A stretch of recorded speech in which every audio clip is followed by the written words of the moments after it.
најавите стануваат се подобри. Сега, јас морам да кажам нешто. Ја. Значи, и од мене добра вечер. Јас се викам Александар, се друго не е толку важно. Нашата тема е важна, нашата тематика. Чекори кон Бог.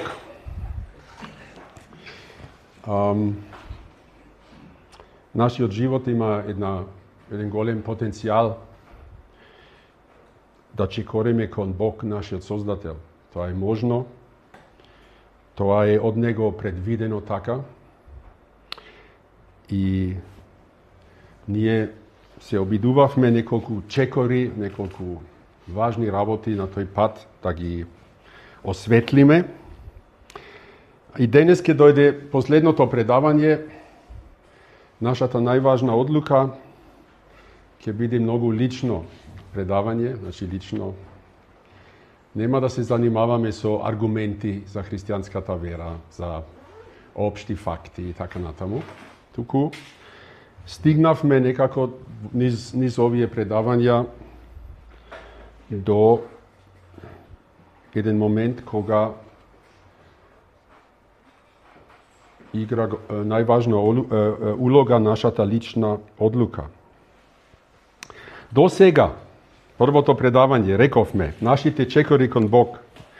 Ние сме јасно поканети од Бог. Читавме такви текстови од Светото Писмо, каде што Бог се представува како некој газда, некој домакин, кој прави голема вечера и кани многу гости. Или еден крал кој прави свадба за својот син и ги кани гостите. Се е готово, дојдете на свадба, дојдете на вечера. И два пати видовме проблем.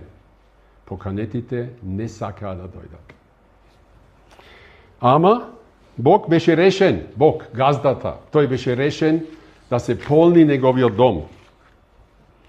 Тоа беше првото предавање. Патот кон Бог не е сложен од неговата страна. Сложеноста е во нашите лични ставови и срца. Второто, од наредното предавање беше дали ние ја сознавме вистината, Божјото просветлување тука имаме. Дали ја свативме вистината за Бог, вистината за нас луѓето и вистината за единствениот посредник помеѓу Бог и човекот, Исус Христос. И рековме дека Светото Писмо е единствениот сигурен извор за вистината за Бог, за нас луѓето и за посредникот и Спасител Исус Христос. Тешко мене, ако се потпирам врз предпоставки, или сметам, или мислиме, или кој знае. Тешко мене. Прашањето е секогаш што вели Бог? Дали тој тоа го вели? Дали ова е напишано во Светото Писмо? Сакам да ви кажам нешто што ми се случи. Малце да ви го намалам мислењето за мене. Во минатото патување кога се вратив од Австрија во Македонија, поминувам низ Словенија, како што треба. И на самата граница со Хрватска ме застануваат две дами во едно комбе официјално, со камери, со ова она, ме застануваат и ми кажуваат дека сум возел на автопат без да платам. Вистина беше. 10 години јас мислев дека кога сакаш да одиш од Хрватска во Словенија, а има само тој голем премин и нема шанса да одиш директно на друг пат, јас мислев дека ако одам до првиот излез и излегувам од автопатот, тогаш не морам да платам. И така постапив 10 години. Тие што имат патувано со мене знаат. 10 години го правев тоа. Јас. Мојата предпоставка беше, па така би требало да биде. Не може да ме принуда да платам. За тие, јас бегам од автопатот, не ми дава друга шанса. Ајде, тие 5 километри до првиот излез ке возам и после ке се мачам на тие селски необележани патишта, бидејќи словените сакаат да платиш и да одиш на автопат. Тоа беше мојата предпоставка. И јас им го кажав тоа на тие дами. А тие ме прашуваат мене, од каде ви е тоа мислење? Зошто мислевте така? А јас реков, па така мислев. А знаете, тоа така мислев идиот еден јас, не ме спасуваше од казна 300 евра. Морав да платам само 150, ако веднаш плаќам. Ама уште болеше, ви кажувам, уште болеше. И се реков, сето тоа, тие 16 евра, што ги штедев во секој поминување, сега наеднаш ги платев. Ме разбирате? Предпоставам, мислам, би требало, се надевам, абе, кој може вака? Не те спасува. И тие дами многу добро ме праша, од каде ви дојде ова идеја? А јас им реков, јас така мислев. А знаете, болеше многу. Бев разочарен и гневен. Да знаете, наредната година нема частени од мене никако. Морам ова да го преболам. Не, ама, видите, ајде, си го голтнав тоа и се реков, Алекс, нема да поминеш низ овој живот без да платиш. Знаеш. И се трудев да сум совршен джентлмен. Им благодарев на овие дами, им реков, мој проблем не ваш. Извинете што бев малце нерасположен. И посакував добар ден, и се најдобро, и си терав.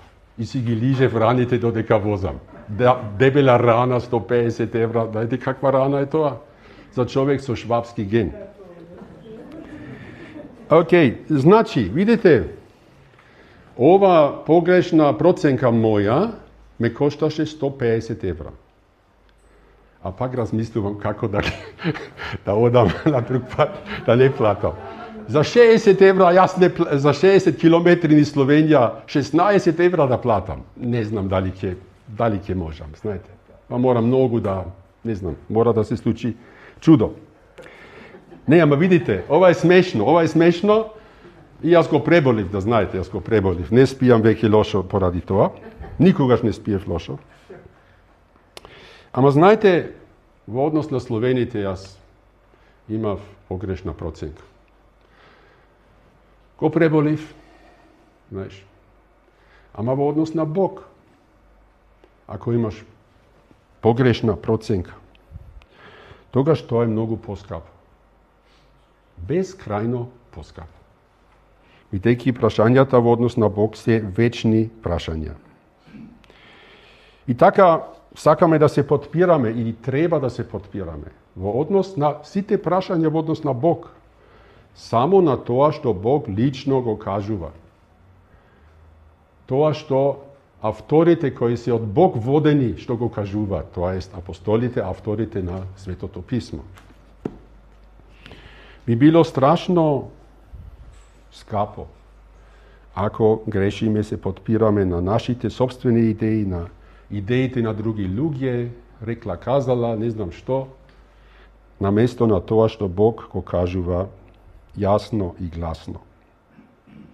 И така, Божјата покана и познавањето на вистината, која ја добиваме од Светото Писмо, не носи кон најважната одлука на нашиот живот.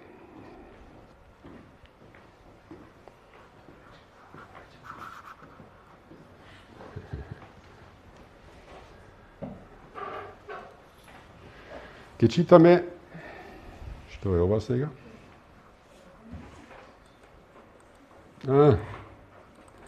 Ова беше крајот. Еден текст. Исус Христос патува кон Ерусалим и минува низ градови и села и поучуваше. Ние би рекли, држеше предавања. И некој му рече, Господи, малку ли се оние кои се спасуваат? Господи, дали се малку кои се спасуваат? И јас си реков, интересно, овај човек кој го праша, Исус, го има вистинското прашање. Тоа е најважното прашање во нашиот живот. Прашањето за спасението. Со други зборови, дали јас го имам правиот однос со Бог? Обично, ние имаме сосема други прашања кои не занимаваат. Не знам какви прашања имавте денес, низ денот овој ден. Често пати на прв план се финансиите. Дали парите ќе стигат до крајот на месецот или до платата? Цените се качуваат. Дали ќе имам работа? На работа е тешко, не чини. Здравието, прашања, грижи, политика, љубовта. Какви прашања имаме цело време? Ама има едно прашање кој има вечно значење. И тоа е прашањето дали јас сум спасен, дали ја имам вистинската врска, вистинскиот однос со Бог. Тоа е централното прашање на целата историја и секако, сигурно, на Светото Писмо, на Божјото Слово. Централното прашање. Например, се ближи Нова година и Божик. Како германец мислам обратно, Божик па Нова година. Се роди Исус Христос. Зошто се роди тој? Зошто дојде тој на земјата? Му беше досадно во небото, мораше малце да прошета, да смени. Некои биле денес во Лерин, да сменат малце, да прошета, знаеш. Зошто дошол Исус Христос на земјата?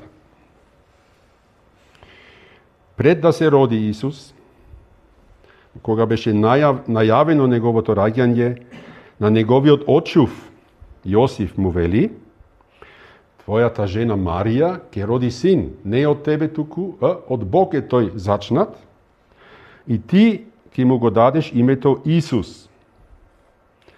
И знаете, името Исус, тоа е еврејско име, Јошуа се вика тие денес.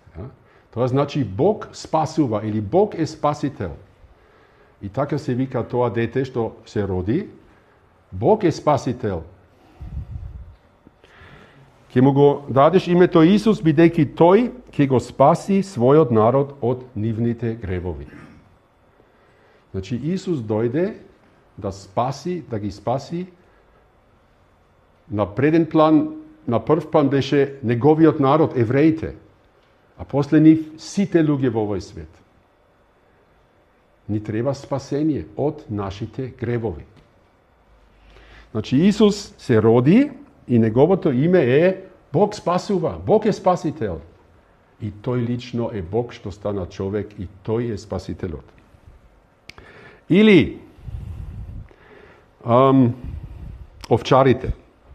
Овчарите кои биле на поле, од како Исус се роди, му се јавува ангели. И тие ангели им кажа на тие овчари, вам денес ви се роди Спасител, кој е Христос, Господ, во градот на Давид, тоа е Витлеем. Од таму од тој градче потекнува царот Давид. Ви се роди Спасител. Знаете, Бог нагласува, не ви се роди некој јак учител, некој кој ви биде за пример, некој кој ќе ви каже за Бог. Да, Исус ни кажа за Бог, да. Ама тој мораше лично да ни стане наш Спасител. И сега тука, значи тоа е централната тема. Дали лично си спасен? Ти можеш да имаш многу религија во твојот живот, ама да не си спасен. Еднаш еден битолчанец ме праша, Алекс, кога ти дојде во Битола, во Македонија, дали најде недостиг од христијанство? Јас му реков, јас најдов многу христијанска, така наречена, религиозност. Има манастири, има цркви, има адети, има обичаи, има многу. Ама лично спасение не најдов. Односно, голем недостиг најдов во лично спасение. И тоа е голема разлика. Можам да сум многу религиозен човек, ама не според Божјата вистина. Јас можам да сум религиозен човек со предпоставки, сметам, сите мислиме, кој знае, ова, она, како јас во Словенија. Ама тоа не те спасува. Затоа Бог испрати еден спасител, Исус Христос. И знаеш, ако ти треба спасител, тогаш си изгубен. Да сме јасни. Ако славиме Божик и сметаме дека има нешто за славење за Божик, се роди еден спасител. За кого? За изгубените. Спасителите одат кај изгубените. А кај мене, за мене не ми треба, јас не сум изгубен. За мене Исус не мораше да дојде, јас сум добар човек. Јас си знам, нем интелигентен, нем студира, нем успешен. Ама Бог смета и тебе ти треба спасител. Значи, оној, ако ми треба мене спасител, морам да признавам дека сум изгубен. Јас сум грешник. Јас не ги моето живење, моите дела, моето зборување, моето мислење не ги достигнува Божите славни стандарди. Јас потврдувам морално. Јас сум бунтовник пред Бог, односно против Бог. Сакам да живеам како јас што сакам. На германски се вели selbstbestimmt leben. Јас кажувам во животот, таа е мислата. Јас кажувам. Живеам како што сакам јас.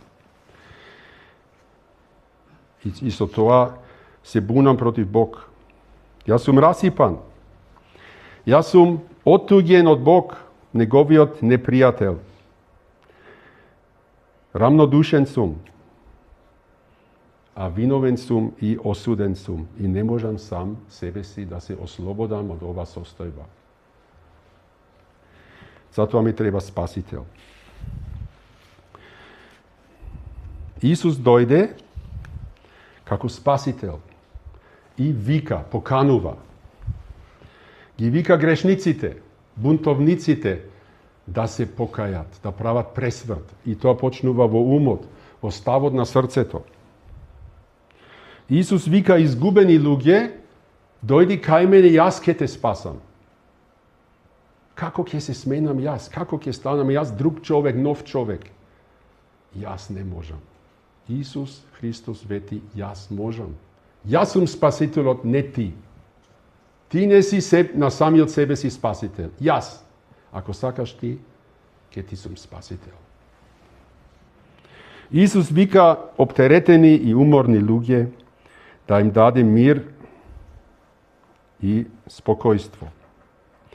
И тој вели, кој ми верува мене, има вечен живот. Веќе во овој живот има еден нов почеток. Тоа се случува сега и тоа има вечно траење. Значи, тоа е спасение. Неколку зборови за спасението. И сега некој прашува, Господи, малку ли се оние кои се спасуваат? Сакам да се прашаме ние. Дали се многу или малку? Малкумина. Кои доаѓаат кај Исус и дозволуваат да бидат спасени. Да ве прашам, колку вакви луѓе, колкумина ги знаете вие лично во Битола? Колку се Исус луѓе, тие Исус луѓе? што цело време ти зборуваат за Исус. Колку мина знаеш во Битола? Дали се многу? Во твојот круг, во твојата фамилија, во комшиите, во колегите. Ja. Колку знаеш луѓе кои велат, јас бев изгубен, но Исус ме најде и ме спаси. Јас бев бунтовник против Бог, јас бев Божи непријател, ама тој ми даде пресврт, јас направив пресврт. Јас бев виновен, но Бог ми прости поради Исус и не поради моите добри дела. Дали познаваш многу вакви луѓе, мнозина вакви? И уште поважно, дали си ти еден од нив? Тоа е клучното прашање. Што мора да се случи за да припаднеш на тие спасените? Ке одиме уште во еден текст. Ова е од Дела на апостолите. Тука апостолот Павле е заробеник во Цезареја, денешна Израел, Цезареја. И дојде ни се некој високи еден крал Агрипа со својата сопруга и тие се на гости, мислам дека беше Фест беше, римскиот прокуратор тогаш, Фестус, малце по-римско звучи, Фестус. И дека Павле беше на некој начин веќе прочуен, познат човек и тој е сега тука како заробеник, организира Павле да им објаснува што прави, што верува и зошто е тој сега тука обвинет, што ќе вели кралот Агрипа и сопругата, каков совет ќе дават на римскиот гувернер таму или прокуратор. И со текот на раскажувањето Павле кажува како тој од човек кој го мразеше Христос и ги мразеше христијаните и ги гонеше, како тој направи пресврт. И јас само еден краток стих ви го извадов од овој расказ. Дека Исус Христос му се јави од небото и му кажува како ќе изгледа неговиот живот понатаму. И тука Павле добива својата идна задача како мисионер, односно апостол. Тоа е истиот збор. Исус вели, ќе те избавам од луѓево тоа израелскиот народ и од народите при кои те праќам, за да им ги отвориш очите и да се обратат од темнината кон светлината, од сатанската власт кон Бога. И преку верата во мене да примат опростување на гревовите и наследство меѓу осветените. Во овој текст гледаме некои работи што според самиот Исус Христос треба да се случува кај луѓето. Павле ќе биде испратен и Павле ќе држи предавања, ќе зборува, ќе проповеда. Што треба да се случи кај луѓето? Да им ги отвориш очите. Тоа беше тема минатиот пат кај нас. Треба да ја сватиме вистината за Бог. Ние по природа сме слепи и правиме грешки и гревови како јас во Словенија. Не знаеки, не информиран, слеп за реалноста. Значи, треба да им ги отвориш очите. Треба да ја разбират вистината за Бог, за самите себе си, дека сме изгубени, ни треба спасител. И за тој спасител, кој е тој и како ќе ме спаси тој. Треба да им се отворат очите. Знаете, и нам треба да ни се отворат очите. Откако очите се отворени, што треба да прават? Да се обратат од темнината во која што до сега живеа кон светлината, тоа ест Кон Бог, кон Исус Христос, кон Божјата вистина. Од сатанската власт кон Бог. Знаете, човекот кој живее без Бог, не живее само без Бог. Ние секогаш сме под нечија власт. Не можеш слободно да живееш. Атеистот вели, за мене не постои ни Бог, ни сатаната. Со тоа јас сум слободен од било какви господари над мене. Не си. Ja? Или сме под едната власт, или под Божјата власт. Под сатанската власт, или под Божјата власт. Има религии во овој свет, тие имат јасно овакви црти што се гледа дека се лоши. Ja? Се опасни. Што ги уништуваат луѓето.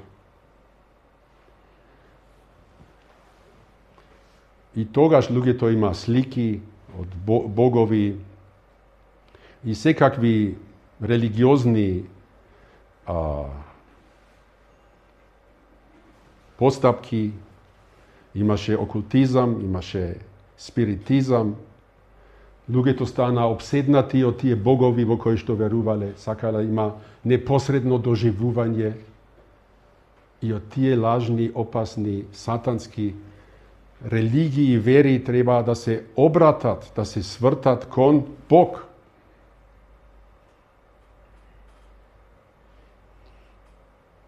И едно трето нешто треба да се прави. Верата во мене, вели Исус Христос. Преку вера во мене ќе добијат нешто.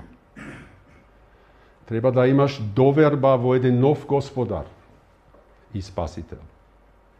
И верувањето, значи активно имам доверба во Него. Понекогаш кога влезиш со некој во колата, мораш активно да имаш доверба дека ќе те носи дома здрав и жив. Ja? Кај некои луѓе тоа е полесно, кај други луѓе е малце потешко. Ама тоа, например, е активна доверба. Му се доверуваш на шоферот и на неговото возење. Ja? Активна доверба. Кога влегуваш во авион. Ja? Активна доверба во пилотите и во техниката. И во екипата што го одржува авионот. Вера во Исус Христос значи не верувам дека постои. Верувам дека е добар. Верувам, го признавам дека постои. Не. Тоа значи активна доверба, активно доверување на Него.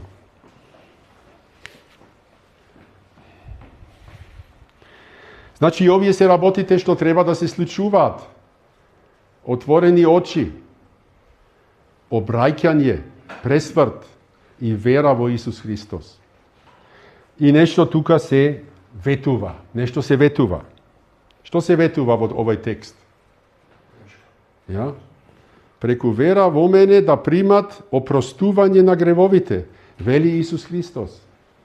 Самиот Исус Христос, Спасителот, вели, преку доверба во мене, јас ќе им давам, ќе примат простување на гревовите. И едно наследство меѓу осветените. Наследство. Нешто што вечно ќе ти биде твое. Вечен живот и тоа што Бог има за тебе во вечноста. Тоа ќе го добиеш преку вера во Исус. Значи, тоа е тоа што мора да се случи за да бидеш и ти еден дел од овие спасените. Ja? И сега се враќаме кон прашањето уште еднаш на тој човек: Господи, дали се малкумина кои се спасуваат? Одговорот на Господ Исус, на Исус Христос, тој пак им рече: борете се да влезете низ тесната врата. Зашто ви велам, мнозина ќе настојуваат да влезат, но не ќе можат. Господи, дали се малку кои ќе бидат спасени? А Исус како да вели? Слушај, дали се малку? Малкумина. Дали се многу? Ти кажувам тебе, во твој интерес е да си ти дел од нив. Ја? Затоа вели, види да припаднеш и ти во таа група што се спасуваат. Ама Исус не вели така, тој вели бори се, борете се. Знаете, јас слушнав во отворањето на новиот супермаркет тука некаде, дошло до борење. Не знам што беше борбата. Тоалет хартија беше тука 2 денари поевтина или не знам што. Знаеш, луѓето се спремни да се тепат, да се борат за такво нешто. Види, има нешта вреди да се бориш за нив. И други работи си велиш. Земите мола. Сакам да имам мирен ден, тоа ми е поважно. Ама тука има нешто што според зборовите на самиот Исус Христос вреди да се бориш и треба да се бориш. Има една тесна врата,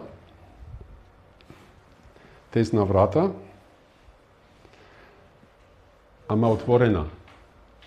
Бог поканува. Дојди. Ја? Зошто вели Исус дека треба да се борам? Со кого треба да се борам? Против кого? Ја? Дали Бог е на другата страна и ги брка луѓето? Господ направи тешко, тој турка од внатре, ти треба од надвор да туркаш да можеш да влезеш внатре. Ja? Дали морам да се борам против Бог? Дали морам да го убедам Бог да сака да ме пушти внатре? Така мислат луѓето, знаеш? Религијата. Предпоставувам, знаеш што? Јас имам лоша совест пред Бог, знам дека нешто не сум како што треба и како Бог сега ќе ме прими внатре, јас треба да правам нешто, да жртвувам нешто, да боли, да заслужувам, да го терам, да сака да ме прими внатре. Тоа е религија, се вика, тој став. Тој е нашиот обид да го тераме Бог да сака да не прими. А Бог цело време вели дојдете. Разбирате, тој став кој мисли дека морам да го убедам Бог, не доаѓа од него. Не доаѓа од Бог. Јас не морам Бог да го убедам да ме пушта внатре, тој одамна ме повикува, ме кани. Еве, само уште еднош да гледаме, ова е како краток резиме на тие случки. Исус Христос вели дојдете при мене, сите уморни, оптеретени. Домакинот вели дојдете зашто веќе е се готов. Еве го приготвив својот ручек, моите јунци изгоените се заклани и се е готово, дојдете на свадба. И кога луѓето не сакат да дојдат, ќе повика други луѓе и ќе вели натерај ги да дојдат за да се наполни мојот дом. Со ова споредба Исус го представува ставот на Бог и неговиот личен став. Бори се да влезиш. Не значи морам да се борам против Божиот напор, отпор. Бог не дава отпор. Бог вика луѓе кои не се достојни да влезат. Немат заслужено да влезат. Бог ваквите луѓе ги вика.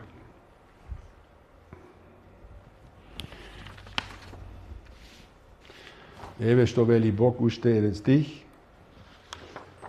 Бог е верен преку кого сте повикани во заедништво со неговиот син Исус Христос, нашиот Господ.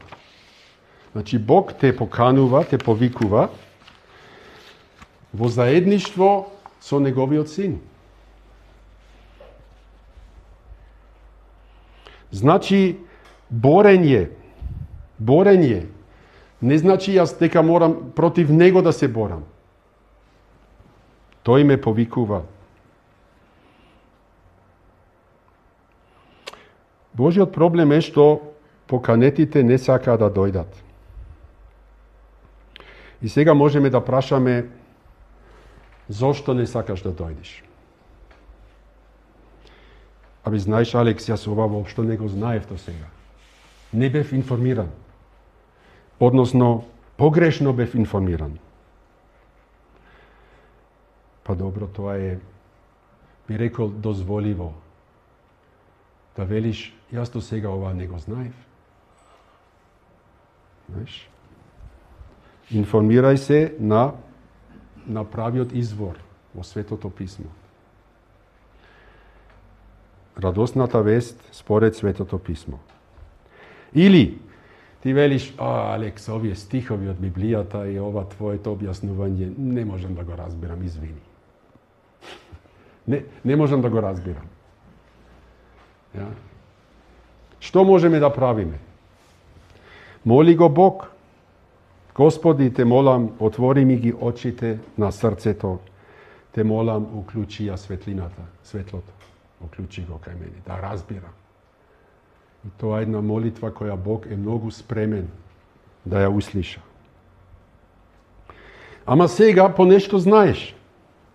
И разбираш дека прашањето дали се малкумина кои ќе бидат спасени, Исус вели, ви кажувам луѓе, борете се да влезете вие.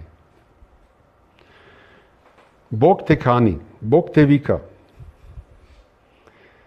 Дали е тоа разбирливо? Бог ве поканува? Бог не поканува? Поканети сме. Ja? Дојдете. Дали ќе дојдеме? Нели? И она што сега ти вели, да чекаме малце. Или друг пат, не сега. Тоа што сега ти спречува да дојдеш. Против тоа мораш да се бориш. Не смееш да дозволиш тоа нешто да те задржи, да те спречи да влезеш во Божјото спасение. Може би е тоа рамнодушност. Рамнодушност. Дали е тоа страв? Најголемиот страв, што ќе велат другите битолчани?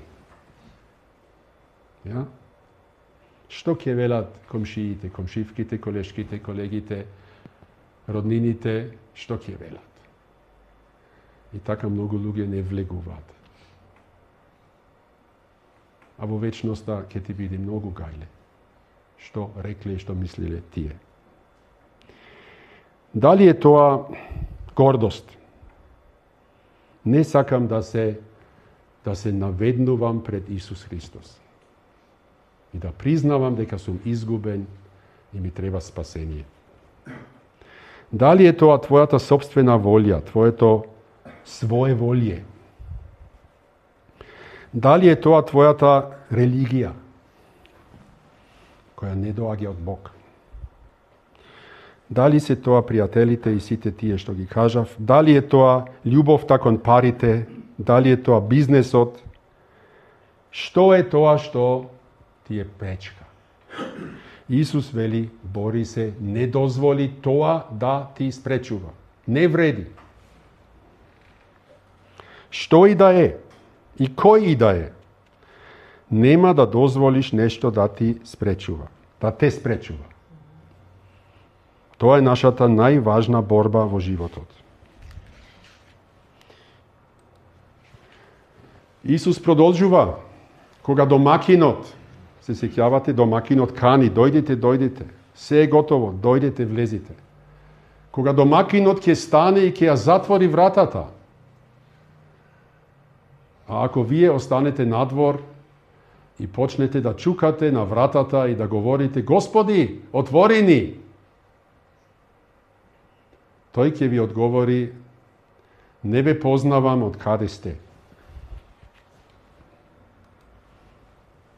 Тогаш ќе почнете да зборувате, јадевме и пиевме пред тебе, а ти поучуваше по нашите улици. Знаете, овие беа луѓето од време на Исус Христос, кога тој беше во Израел. Луѓето што лично го има слушнато. Во нашето градче беше, не се сеќаваш, на 3 септември, таа и таа година. Помина ти. Абе јас бев во првиот ред бев и те слушав. Ja? Отвори, јас сум тој. Исус вели, не знам од каде сте, не те познавам тебе. Отстапете од мене сите кои вршите неправда.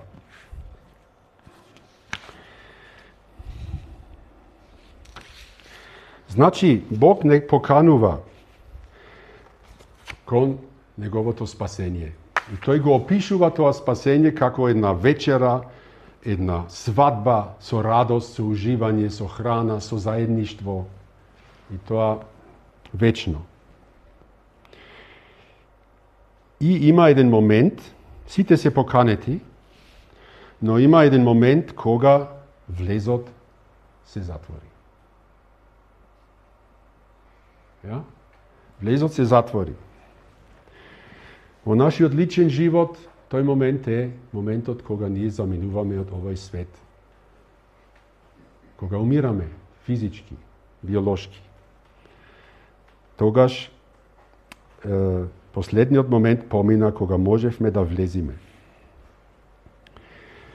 Ама ние не знаеме кога е тоа, затоа мојот предлог е да го користиме првиот момент, кога стануваме свесни дека Бог не вика и дека вратата е отворена и дека не чека Спасителот, едвај чека, вика за да не спаси.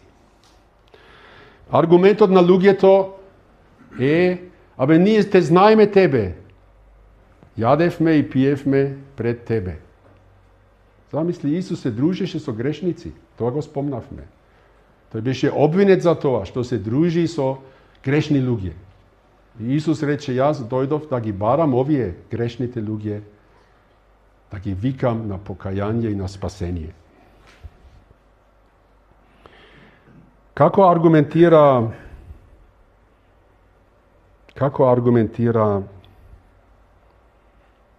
домакинот? Јас не ве познавам. Ке продолжиме уште малце, после ке зборуваме за тоа. Исус продолжува. Таму ќе биде плач и чкртање со заби. Кога ќе ги видите Авраам, Исак и Јаков и сите пророци во Божјото царство, а себе си истерани надвор. И ќе дојдат од исток и запад, од север и југ и ќе седнат во Божјото царство. Значи, Исус го кажува тоа за да го разбират евреите од неговото време. Авраам, Исак, Јаков, тоа беа нивните прататковци. Тоа беа луѓе кои Бог ги имаше повикано и тие поверуваа во Бог и тие се важен дел од историјата на еврејскиот народ и на доаѓањето на Спасителот. Бидејќи Спасителот Исус е нивен потомок. И тие веќе веруваа дека тој Спасител во иднината ќе дојде. Аврам, Исак, Јаков и пророците. Евреите од времето на Исус правеа една грешка. Тие си рекоа, ти ни зборува за покаяние, да веруваме во тебе. Слушај, ние сме потомство на Аврам. Ние сме деца на Аврам. Нам, по автоматизам, ни е дадено влезот во Божјото царство. Што сме ние дел од ова стара верска традиција.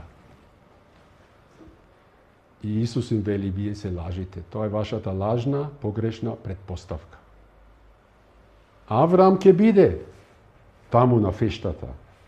Исак ќе биде, Јаков, пророците, кои вие ги одбивте, не ги слушавте. Тие ќе бидат таму, а вие истерани надвор. Да, во Божјото царство, во вечноста, ќе има многу луѓе од сите народи, од сите страни на земјата. Со сите бои што луѓето имат. Од катран црни до белци, знаете, жолти и секакви. Ќе има и македонци. Намисли, има и македонци. Ja? Ама, ќе има луѓе кои сега се истерани надвор.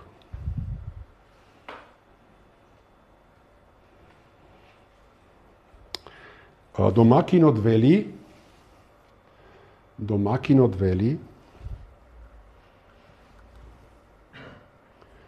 не знам од каде сте, одстапете од мене сите кои вршите неправда. Знаеш да го одбиеш Бог, јавно или тивко, ама сепак решително го одбиваш Бог. Ја одбиваш неговата понуда, неговата покана. Да го одбиваш Исус Христос како личен спасител. Тоа не е само глупаво. Јас, мојата постапка во Словенија беше глупава. Океј? Глупава. А последиците беа 150 минус во мојот джеп. Ама да го одбиеш Бог и да му велиш на Бог не, тоа не е само глупаво. Тоа е злобно. Тоа покажува кој си ти во суштина. Тој добар Бог, тој Бог кој те љуби, тој Бог кој те кани, ти му велиш не фала. Тоа не е само глупаво, не е само опасно, тоа е зло. И затоа Исус вели, вие бегајте сите, вие што вршите неправда. Тоа не значи дека овие беа киднапери, убици и така натаму.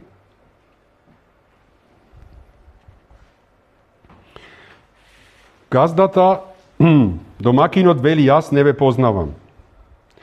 А јас минатиот пат реков, Бог те познава лично многу добро. И тоа е вистина.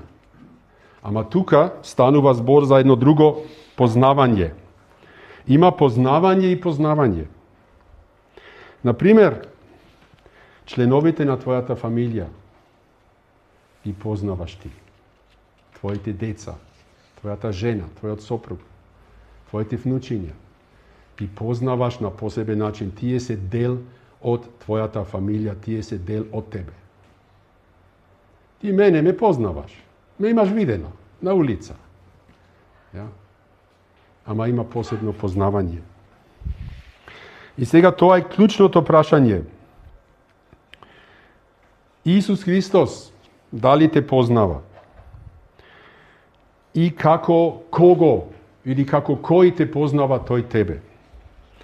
Например, Исус вели, јас не дојдов да ги викам праведните, туку грешници кон покајање, кон пресврт.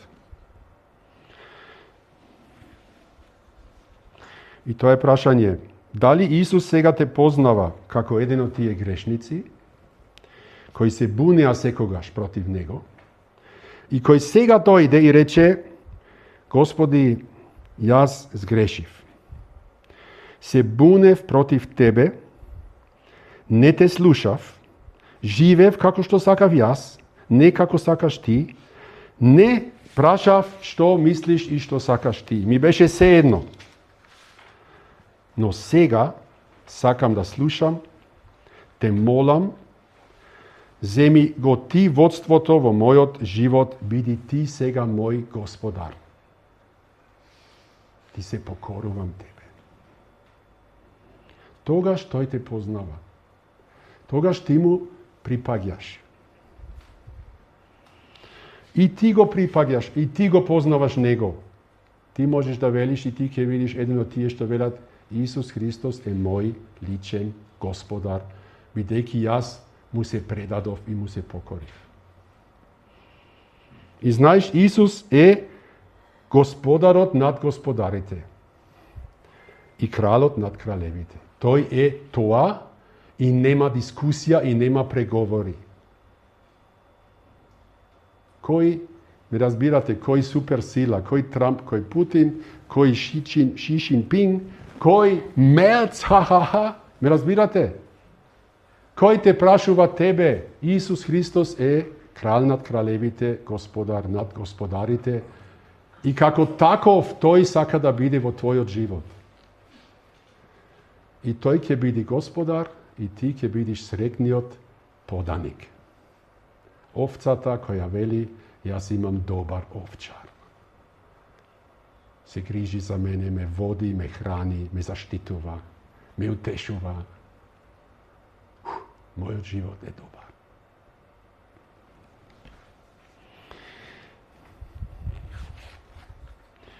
Дали Исус те познава како грешник, кој често пати беше повикан да се кае, да прави пресврт, а тој не се каеше, не направи пресврт? Дали тој те познава како бунтовник, кому често пати му беше понудено да се предаде, да ги положи оружјето, да ги крени рацете и да остане жив, и да добие вечен живот, не само да остане жив? Ама ти си таков бунтовник што секогаш тоа го одби. Тогаш Исус не те познава. Ти не му припаѓаш него. Нему. И ти не го познаваш него. Бидејќи Исус е дојден да ги повикува бунтовниците кон покаяние. Види, Исус рече, јас дојдов не да ми служат мене, туку јас да служам и да го дадам својот живот како откуп за мнозина. Исус дојде да плати за нашите гревови, со други зборови. И сега дали Исус те познава како виновен човек, кој признава, Господи, јас сгрешив. Јас станав виновен пред Тебе. Дали воопшто можеш да ми простиш? Јас сум виновен. Биди ми, мене, грешникот, милостив. И Исус ќе вели, не плаши се. Јас веќе умрев за твоите гревови. Се ти е простено. Ти си сега мој.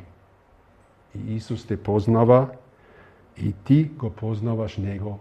Тој умре за мене. И ти му припаѓаш. Дали Исус те познава како таков? Или дали те познава како виновен, кому Бог 1000 пати му понуди, му нудеше прошка. Ама тој не сакаше. Може би ти мислиш, мене не ми треба прошка, не сум лош, не сум толку лош, како другите. Или може би не можеше или не сакаше да веруваш дека прошката е навистина бесплатна, незаслужена. Може би ти мислеше, не треба да работам за тоа. И не дојде кај Исус. Тогаш тој не те познава, не му припаѓаш нему. Бидејќи тој дојде за да му купи прошка на виновните. И виновните кои доаѓаат кај него, им се простуваат гревовите.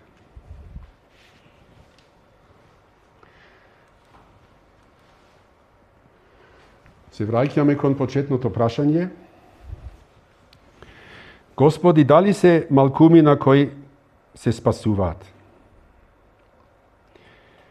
Те молам да се прашаш дали јас сум спасен. Не јас, туку ти, нели? Прашај се и за мене, ако сакаш, ама прашај се, биди егоист денес. Прашај се дали јас сум спасен. За да се спасиш, ти мораш да се обратиш кон Исус. Тој е спасителот. Од него доаѓа спасението, не од тебе. Ти треба да се обратиш. Исус се уште ги повикува грешниците кон пресврт, кон покаяние. Мораш да признаеш, јас сум изгубен. Исус се уште ги бара изгубените за да ги спаси. И треба да веруваш.